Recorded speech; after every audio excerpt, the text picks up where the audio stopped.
Welcome to Lily High on Life. And today's special guest I'm excited to introduce to you, Kate Engler. Welcome to Lily High on Life. Thank you very much. It's a pleasure to be here. Thank you for having me. Well, one of the reasons I wanted to have you here is that you are a really articulate, independent woman who has been in your own business most of her life. So you're more of an entrepreneur than an employee. And I think in today's world that's really, really important. And even more importantly, in this world where we have social media and everybody trying to get famous, what you do is you help people get their message out into the world in a more, I was going to say old-fashioned way, but it's not so much old-fashioned as much as it is real and something that's got substance. So, Kate, tell us about what you're doing now and how all of that came about. Awesome. What a great introduction and scene-setting moment. Yes, so we do help people get their message out, absolutely. And I guess there's a distinction to be made for your listeners in terms of paid exposure, often referred to as advertising, or earned exposure, unpaid exposure, which is often referred to as publicity. And if I may, you've got your business is called The Publicity Princess, which is fabulous. Did you come up with that? I did, very much tongue-in-cheek. I am, well, some people might say I'm a princess, but yes, you're allowed. But, it's very tongue-in-cheek. Very tongue-in-cheek. So tell us a little bit about how that happened, because you started off in PR, as most people start off in PR, and then transitioned to these wonderful workshops. So tell me a little bit about how you got into it.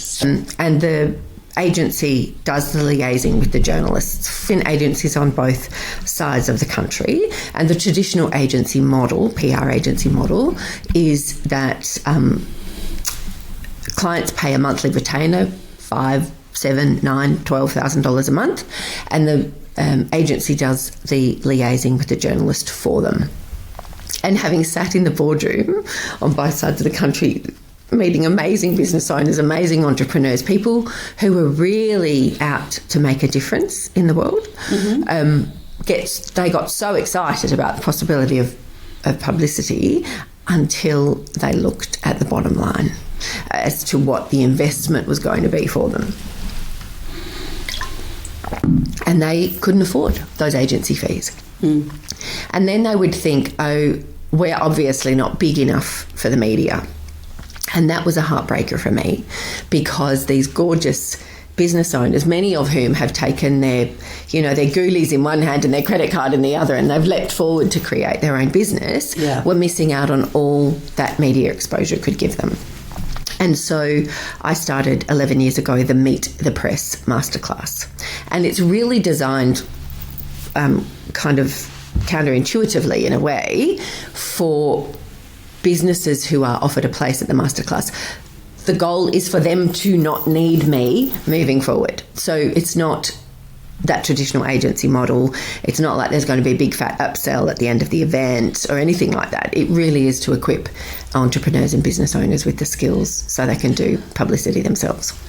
And I know from the short conversations I've had with you so far that you really do enjoy this, and this is really something that's a bit of a passion for you, and you get involved with some of these entrepreneurs as well. Talk to me a little bit about what transitioning into this business model does for you on a regular basis.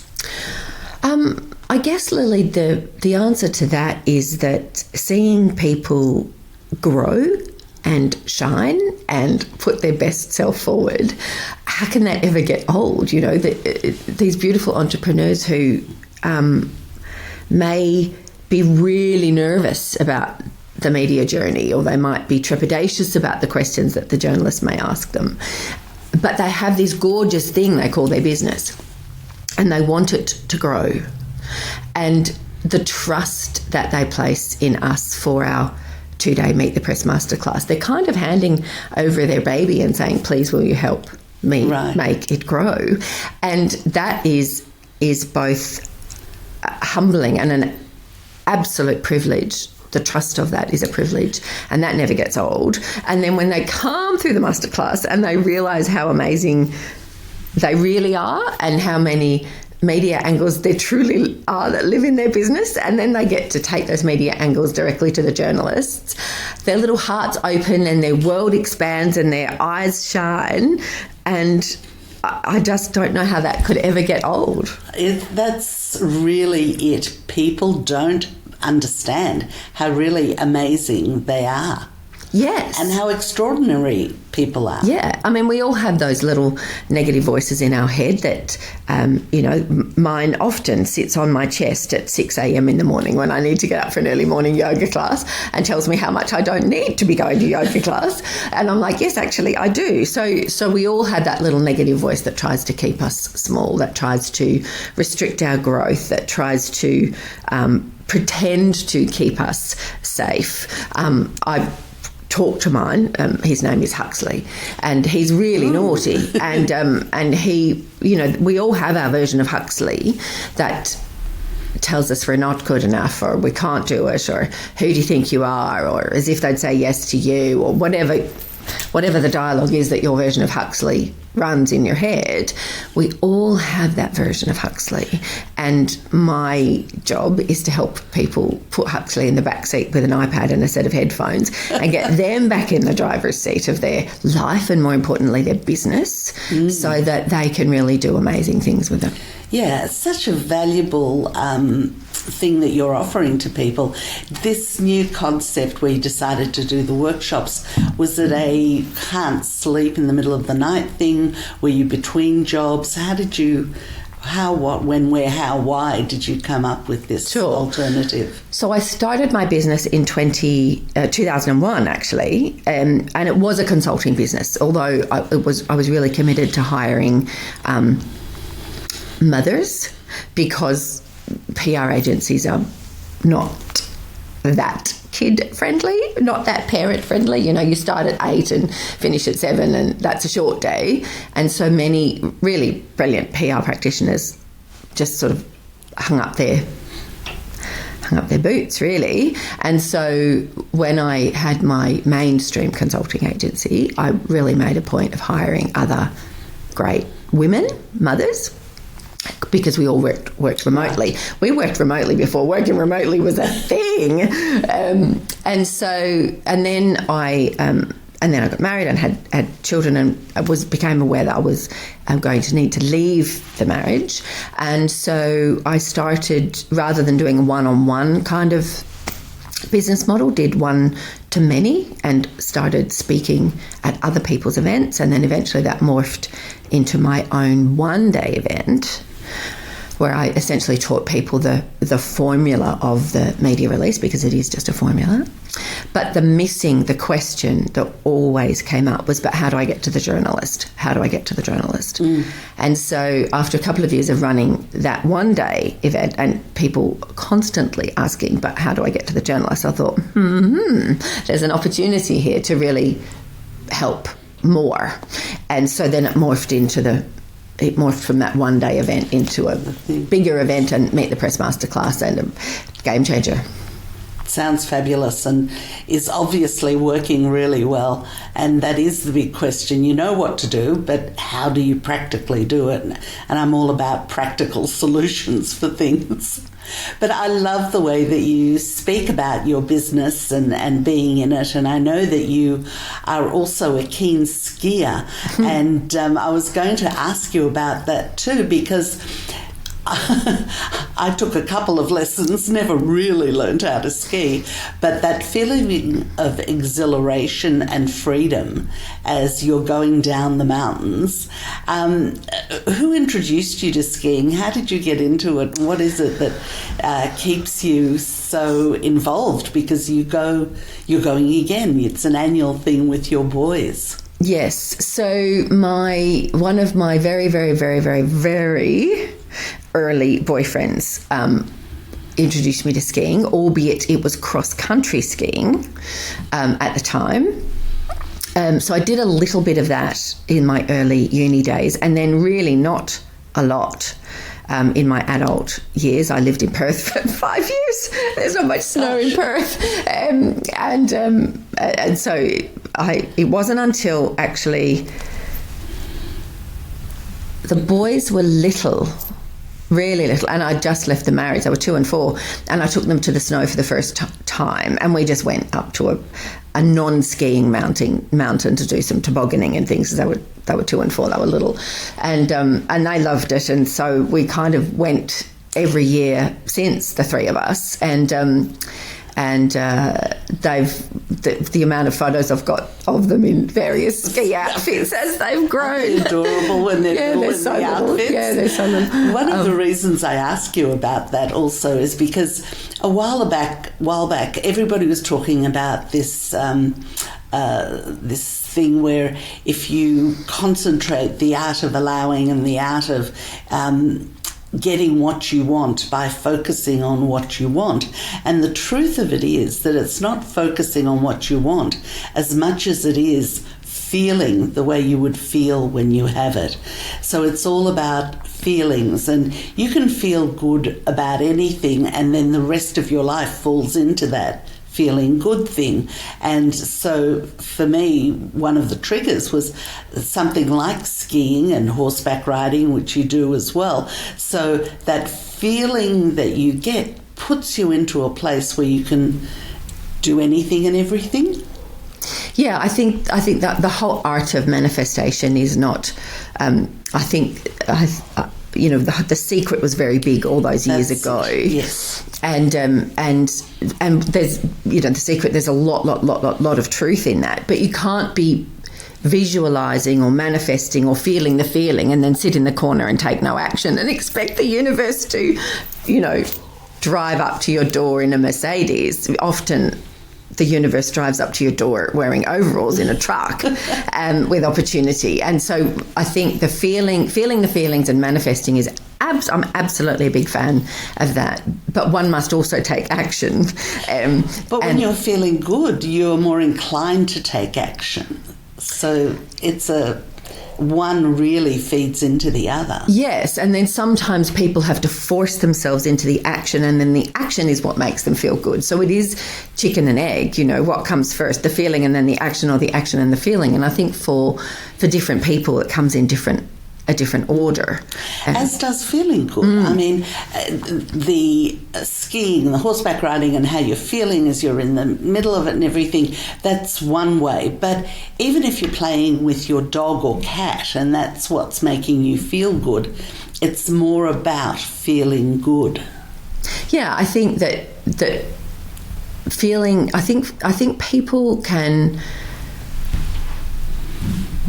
I think feeling good can be risky in that people can sometimes wait till they feel good before taking action. Right. And I feel that we need to sometimes take action even though it doesn't feel good. I mean, anybody who's ever been on an exercise program or a diet will tell you that. You've got to take the action before the feeling good comes in, But I do believe that like attracts like. And if you are feeling positive and you are feeling good and you are feeling, most importantly of all, grateful, then you'll get more of that into your life. I mean, we've all been with people who complain about everything. Their meal's always wrong. The parking spot's never where they want it to be. The weather's not what they want it to be. The boyfriend or the girlfriend isn't what they want them to be. The litany of complaints is long and consistent. And they find it curious that they have any control over that. And absolutely they have total control over that. Absolutely. Because the more you focus on gratitude, gratitude really is the foundational emotion that we want to be feeling, because even in the shittiest of shitty times, and I had an experience several years ago with my boy's father that was it was 18 months long and it was brutal, and I was at a speaking gig for somebody, and the audience were asking questions, and I had just 5 minutes before getting on stage hung up the phone from my lawyer with the latest development of what was happening in this matter. And this person from the audience said, you know, you just seem so positive. Have you just had the best life? And the juxtaposition between that question and what I had been dealing with, a very heavy legal matter. And I sort of semi kind of leant into a chair of one of the patrons, and I said, oh, you've got no idea. But even in that most horrendous of times, and it was horrendous because of the impact that it had on my boys, the only thing that got me through was gratitude. I was grateful for my legal counsel. I was grateful that I had the financial resources to be able to protect my boys. I was grateful for the support of my friends. I was grateful that my business allows me to come up to court for a day and have no impact in the business, albeit it had a big impact on my heart. Just focusing on the gratitude was the only thing. And that gratitude is also the positivity, because it's being aware that as painful as things might be, there is a positive side to it, and the positive side is all of that stuff that you're grateful for. So people always have a choice to focus on what's making them feel better. Doesn't have to make them feel fantastic, but what makes them feel better or what makes them feel worse. Yeah, I mean, it's I don't know who said it, somebody much wiser than me said that, you know, grass grows where you water it, and so it is with our minds. That which we focus on, we get more of. Yes. And that is why the game with our minds, that's why that little negative voice, I call him Huxley. I've got a super conscious up there that is really the brains of the outfit. I just happen to be the skin bag she lives in, and her name's Madam Secretary. And it's very, we talk amongst each other, and there's also a studio audience up there that's, you know, passes comments on occasion. But we have I think our job as humans is to master, I was about to say master our minds. We never master the mind, because there's always the ego at play, and we always have that monkey mind thing happening. But we can master the bulk of our mind, and we can choose where our focus goes, and we can be discerning about what we consume, and really be disciplined with where we allow our mind to go.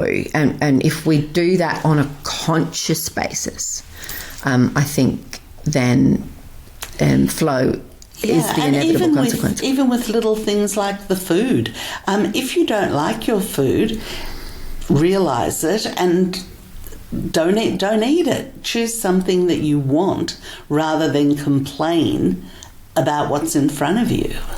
Yeah, well, yeah, and absolutely. And you can order up a different dish in your mind about every circumstance. And that's, you know, that's a very sweeping statement, and I don't belittle or dismiss at all in any way any trials or tribulations that any of your listeners might be going through.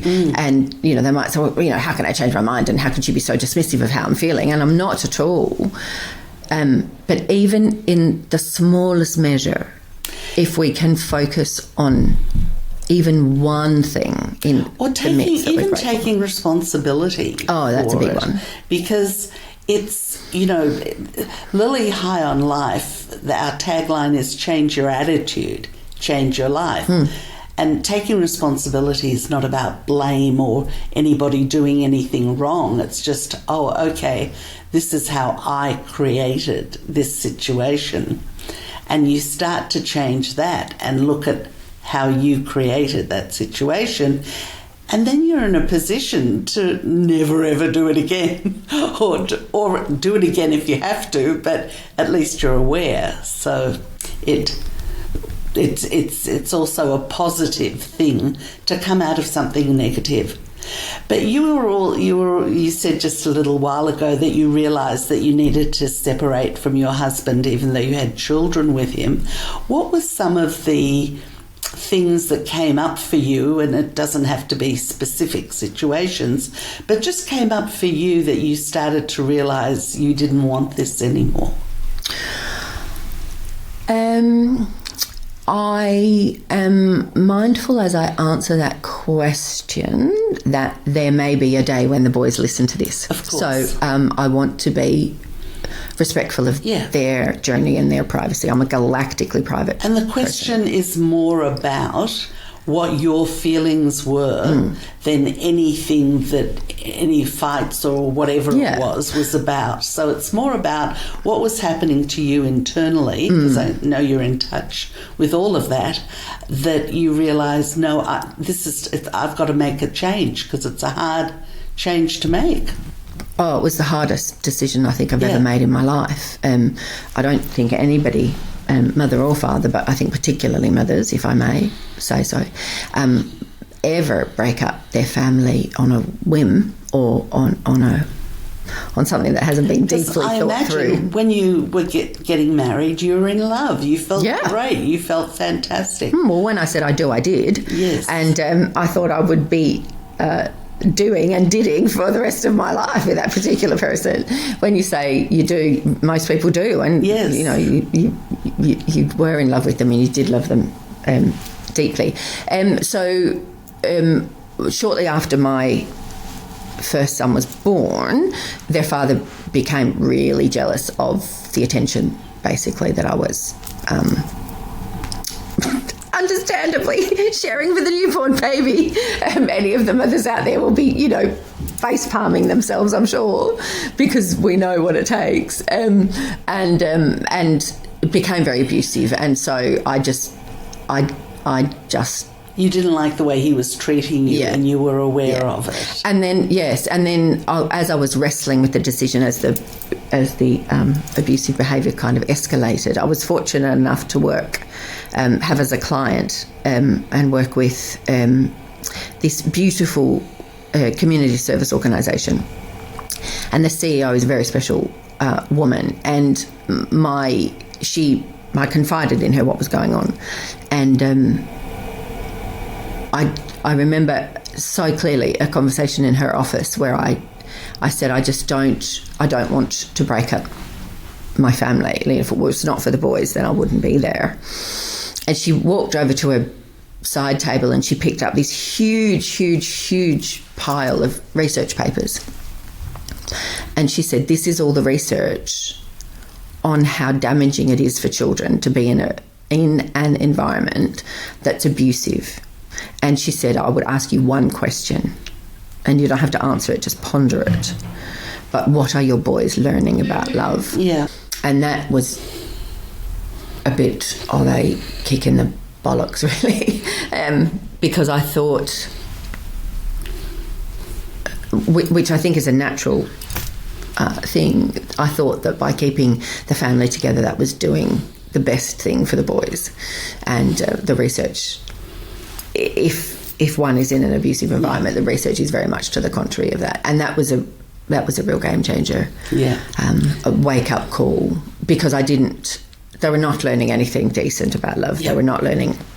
I mean, my eldest had tried to intervene on occasions, and they were not learning what they needed to learn about love. And as a consequence, I've always been really committed to growing the boys, what I call their inner world, their relationship with themselves. And they are so much more evolved than How do you do that? How did you go about doing that? We did. I was talking to a friend the other day about one of the things I did. We're really big in, we talked earlier about the law of attraction, and that is a really, like attracts like. And so I remember buying the boys this beautiful, it was called The Book of Sarah. It was a parable developed by Esther Hicks. Oh, Abraham Hicks. Abraham Hicks, and so it was her reading this parable of Sarah. It was all about the law of attraction, and the boys used to listen to that when they would go to sleep, and it was all about being in flow and like attracting like, and my youngest had the propensity when he was little to be a bit of a storm cloud. And my eldest would say, I don't think he's in the stream, Mum. I don't think he's in flow. I think he's on the bank. And then upon hearing that, my youngest would crack it even further and his storm cloud would increase. And my eldest would say, oh, there he is, up the hill. He's not on the bank anymore, Mum. He's up the hill. He's up there. He couldn't get any further away from the stream. And so I did a lot of that with them. I did a lot of... self-awareness of feelings. Self-awareness of feelings, but also what we call in our family owning your shit. And you talked about responsibility earlier. And sometimes I would deliberately make a mistake, put the milk in the pantry instead of the fridge or something like that. And so the boys could point out the mistake to me. And so I could go, oh yeah, silly me. Sorry about that. And I could model what owning your shit looks like. I could model what being responsible for stuff looked like. So I did a lot of that. I also talked to them about where do you feel that in your body? If they were upset about something, where do you feel that in your body? So they were able to tune in, and also giving them permission to just sometimes feel a bit just a bit off. We all have our off days. And so we developed a made-up word for that where the boys, I would model it to them and say, I'm just feeling a bit off. I'm just feeling a bit teary, or I'm feeling a bit, nah. I'm just feeling a bit nah.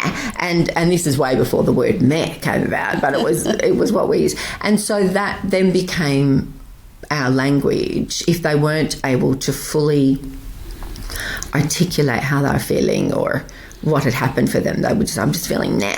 And that was kind of code for us, that we just needed to be gentle with one another. I talked to them a lot about loving kindness, that whole Buddhist notion of loving kindness. And again, I remember one day I was pretty fraught because obviously there'd been something that had happened with... this is post leaving the marriage. Obviously, something had happened with their father that put me in a shitty mood. And I said something to my youngest, and my eldest said, "Is that loving kindness, Mum?" And instead of, I think a lot of people, if they're already feeling shitty, would have said to a 4 or 5 year old, mind your business or whatever. And it was such a great moment of both teaching and clarity. And I paused and I said, actually, that's not loving kindness, and I apologise. Mm-hmm. It's not loving kindness at all. Which is such a beautiful thing to do to your own child. Yes, I think, and so I've really been very big on being responsible. The boys, from when they were little, they separated their clothes into dark and light wash baskets. They emptied the dishwasher. They did all age-appropriate chores because it was only just the three of us, and that also helps with responsibility. Well. I mean, they each cook a meal a week and have done for the last 3 years. Yeah. Because I'm mindful that I'm not raising boys. I'm raising future boyfriends and husbands. Yeah. And thank you. As part of the sisterhood, and as an investment into the future of the sisterhood of whoever they end up with, or it may not be sisterhood, it may be brotherhood. Who knows? But there's nothing worse than a grown up, than a man child. Yes. And so I was really determined to raise very balanced young men. How similar or different is that from what you remember from your own childhood and the way you were brought up? Oh, completely different. Completely different. I mean, I think I often say that some of the best mentors are those that show you what not to do. That was definitely the case with my mother. So my style of parenting is polar opposite to what I experienced. What were some of the things that you really, looking back on it, could have done without in terms of as a child? What did you need? Let's put it in a positive way. What was it that you felt that you needed as a child that you weren't getting? It was. My mother was a pretty volatile woman. So safety, I guess, is what I didn't have that I needed, that every child needs. Emotional as well as physical? Yeah. I mean, it would not be uncommon for her to come into my room and see that it was a bit messy, and with the back of her arm sweep everything off the top of every flat surface, take out drawers of every set of drawers, empty the contents and throw the drawers, multiple drawers across the room to make it was like a tsunami had been through my room. And her parting comments was, now you can clean it up, because it obviously wasn't clean enough for her liking prior to her destroying it. So her destroying it made the clean up. And was your dad around as well? Necessary. He was. My parents had hotels, so he was pretty much always downstairs. Back in the day, you lived in the hotel if you had hotels, so he didn't really see that as much. And did you have siblings? Yeah. Do you still have? I sadly do still have siblings, and we're a very dislocated family. So, how many? Yeah, there's 8 of us in total. Wow. Are you close to any of them? No. I understand that. It happens even if you've got 1 or 2. So you've been through the trauma of divorce when you've got little kids, which is really difficult. How do you get into a new relationship when you've experienced that? Bloody hell. I was single for 7 years after I left the boy's dad. By choice. Yes, that's tough. By choice. The boys were absolutely my priority. It never felt, this is not a judgment, it was just my level of comfort. It never felt an okay thing for me to get a babysitter in order to go out on a date when they were 2 and 4. Yeah. That was just not on the horizon, not part of the plan. They were my priority. They and the business were my priority. Understandable. So, no, that wasn't. How do you take that first step? How do you? Well, then I met the chap that I had a 3-year relationship with, and that's. It was. Were you out? Did someone introduce you? What was that level of trust that was needed for you to? Yeah, we sort of kind of met through a mutual connection, I suppose you could say, and I think this is why it's so important for people to do the work, whatever the work looks like for them, because. We've all got friends, right? Girlfriends or boyfriends who kind of seem to date the same person over and over and over and over and over and over again. Exactly. And they always complain about the same thing, and the partner's always done the wrong thing, and it's always the other person's fault, and there's a pattern there. And you kind of say, yeah, but the common denominator is you. So I think it's really important that people do the work, and I spent a lot of time doing a lot of work, and I feel that when that relationship came into my life, I'd done a lot of work and was in a really, really, really great place.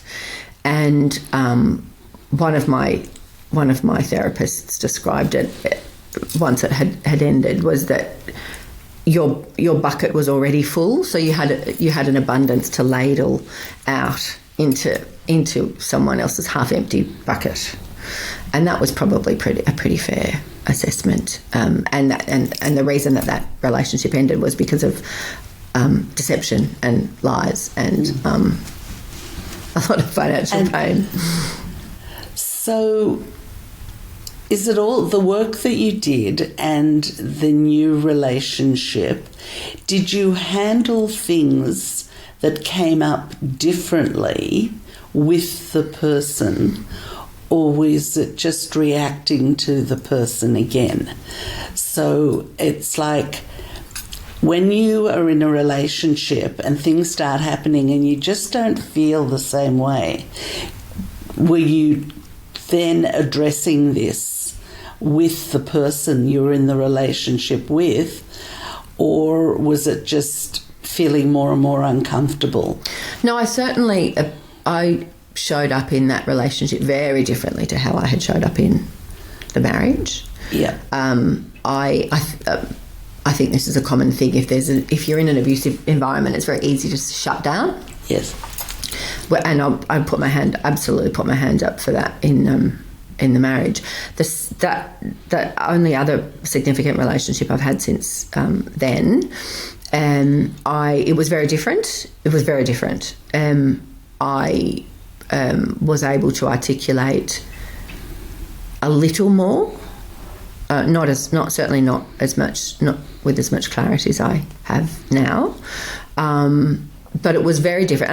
And I rather than shutting down when there was trouble, there were concerns and issues and troubles, I talked. It's a very Brené Brown concept of showing up as love. Like, what would love do now? Yes. What would love do now? What would love do now? What would love do now? And after a while, I realised that I was the only one in the relationship turning up with the "what would love do now" mantra, and that can't work. If only one person is always showing up as "what would love do now," it's pretty hard.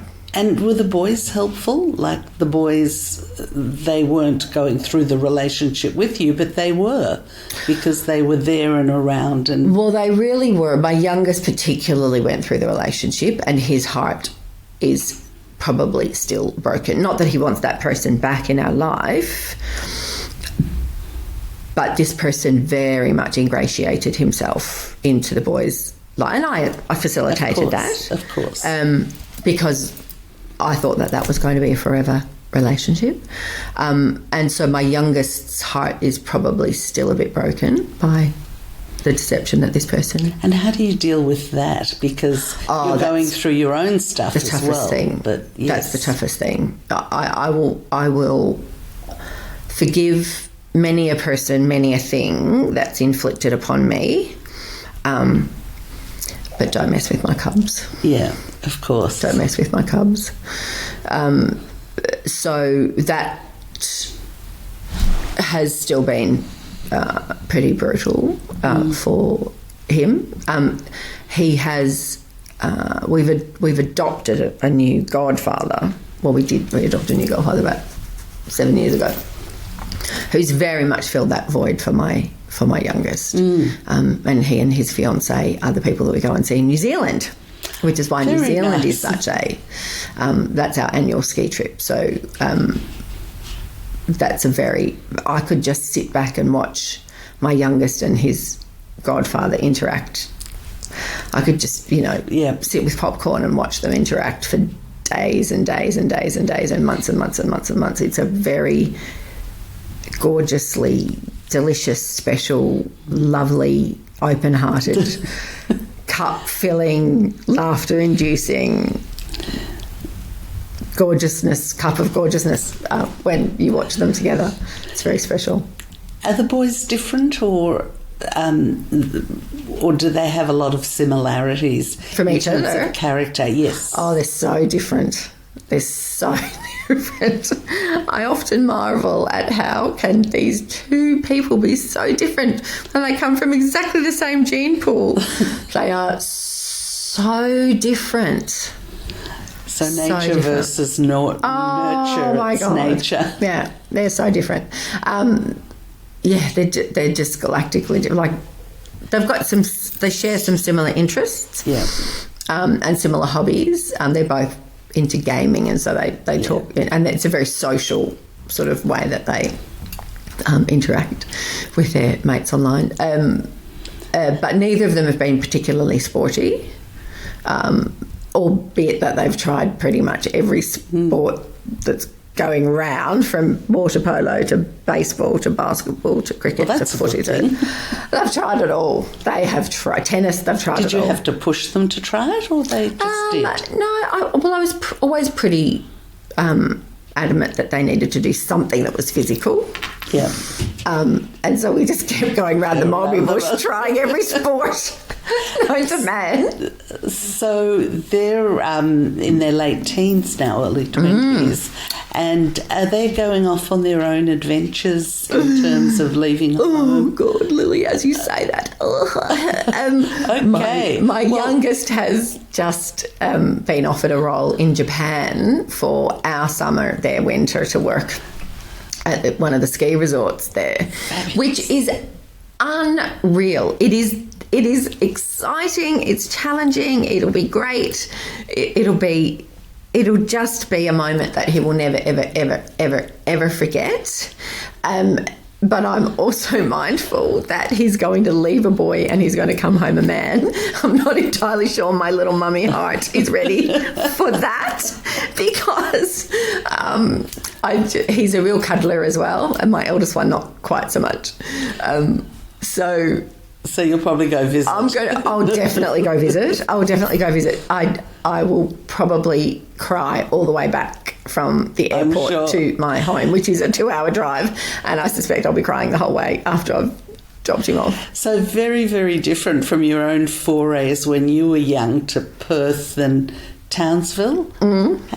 I mean, knowing how you feel about your kids going away, knowing you came from a very, very different situation with your family, how did you end up in these really out-of-the-way places? Yes, that's a very good question. So I left home at 19 and basically didn't speak with my parents since. So I'm very independent. So was it my first job? No, I think my second job.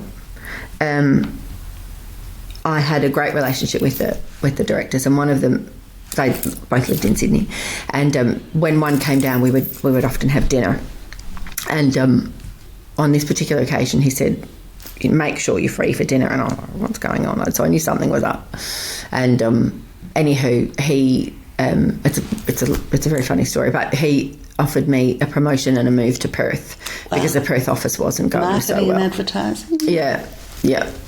PR and advertising. And so I said... Pretty impressive at 19, yeah. Well, no, that was after uni. That was in my early 20s. Right. Yeah, 23, 24, something like that. After uni. And I mean, Perth was 5 of the best years of my life. I'd not been there before and I didn't know anyone. Wow. So, I was loving life in Melbourne, driving in my little red MX-5 and thinking I was in a bit more, really. And then I was thrust into this pretty hostile environment, office-wise, in Perth, because the manager of the Perth office at the time had hired his daughter and was grooming her for the role that I just got promoted into. So there was no welcome party or welcome mat or welcome bloody anything. It was the first night was pretty disastrous. They had organised a service department for me for a month, and all my stuff was in storage, and then they were going to ship it over once I'd found an apartment. And the place, honestly, it looked like Pentridge, and for those non-Melbourne listeners, that's the old prison in Melbourne. And it was just this box of a place. It was a box. It was so small.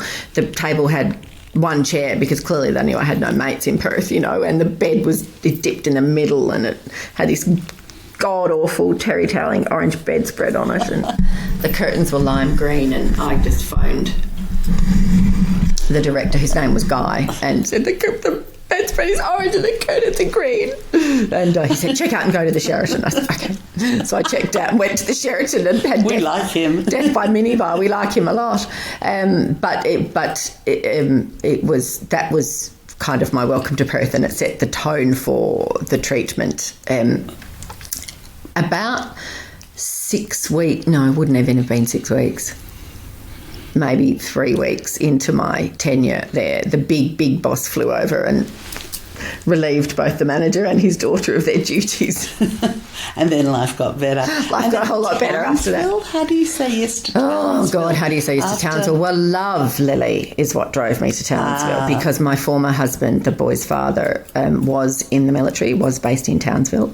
We did the 12-month long-distance thing and then realised that. What was it like living in Townsville? Oh, it was like walking into Stuckyville. It was. I remember walking through the airport and there were people in the airport with bare feet. And I was living in South Yarra in Melbourne at the time, which is quite a nice suburb for your non-Melbourne listeners listening to the podcast. And it's a bit posh. And I could not believe that and I remember calling a friend. We're going, what am I doing here? There are people here that don't have shoes on in the airport. Anyway, I bought a gorgeous house up there, and we spent 12 months there before moving back to Melbourne. Must have been love. Must have been. So the wonderful thing about life is that it goes in cycles. And is this one of your best cycles now? Oh, for sure. For sure. I think, yeah, definitely. And I think one must always strive to make the chapter that one is in at the time the best chapter. But without a doubt, I've done, a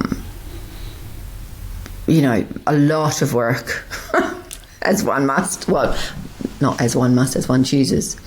A lot of work that has probably put me in the best shape of my life, I think. It sounds like it. I mean, when you've got work and leisure and family around you, is there anything that you're still wanting or striving for? I don't focus on what's lacking, because if we're circling back to kind of where we started, if one focuses on the lack, one gets more lack. So there's nothing missing in my life. But in terms of what I'm striving for, always striving to be the next best version of me and the next best version of me and the next best version of me, and striving to gently these days encourage the boys for that. It's not, when they get their own licenses, there's not a lot that you're really going to have to let go. You really have to let go, and also just their journey. Yes. The mistakes that they will make inevitably, as one should make mistakes and grow from them. And you do want somebody in your life again, but somebody that has different characteristics to those that you pushed against. Yes, and I think that there's a brilliant article that I tell everybody about, and it's the 3 sexiest words a man can say to a woman. And it is, I do a lot of reading. It is one of the best pieces of writing I've ever read in my life. So if your listeners are looking for a bit of home play to do, then just Google the 3 sexiest words a man can say to a woman. And it really encapsulates, if you get that article, get it in your head, but get it in your heart. If you get it, if you really let it land with you, then you will have the key to what matters to me. And you believe that that's possible? Oh, completely. Good girl. Yeah, absolutely. Thank you so much. Really, really appreciate your honesty and your sharing, and just really excited to continue the journey with you. Thank you.